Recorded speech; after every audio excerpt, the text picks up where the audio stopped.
Reading for November 8th, entitled, The Great I Am. Before the mountains were brought forth, or ever thou hast formed the earth and world, even from everlasting to everlasting, thou art God. Psalm 90, verse 2. God's word and his works contain the knowledge of himself that he has seen fit to reveal to us. We may understand the revelation that he has thus given of himself, but it is with fear and trembling, and with a sense of our own sinfulness, that we are to take up this study, not with a desire to try to explain God, but with a desire to gain that knowledge which will enable us to serve him more acceptably. Let no one venture to explain God. Human beings cannot explain themselves, and how then dare they venture to explain the Omniscient One? To the curious, I bear the message that God has instructed me not to frame answers to the questions of those who inquire in regard to the things that have not been revealed. The things that are revealed belong unto us and to our children. Beyond this, human beings are not to attempt to go. We are not to attempt to explain that which God has not revealed. We are to study the revelation that Christ, the great teacher, has given of the character of God, that in spirit and word and act we may represent him to those who know him not.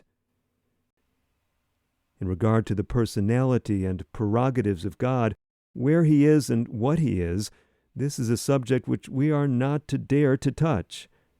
On this theme, silence is eloquence.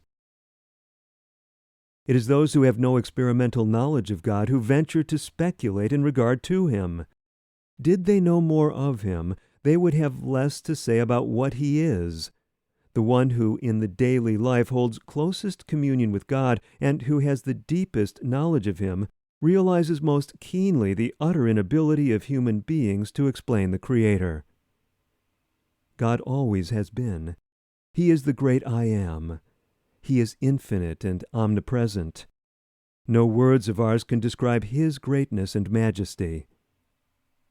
The Bible teaching of God is the only teaching that is safe for human beings to follow. We are to regulate our faith by a plain, "Thus saith the Lord." The knowledge of himself that God desires us to gain from his word will, if brought into the daily life, make men and women strong to resist evil and fit them to represent him. We need to study the simplicity of Christ's teachings. He urges the need of prayer and humility.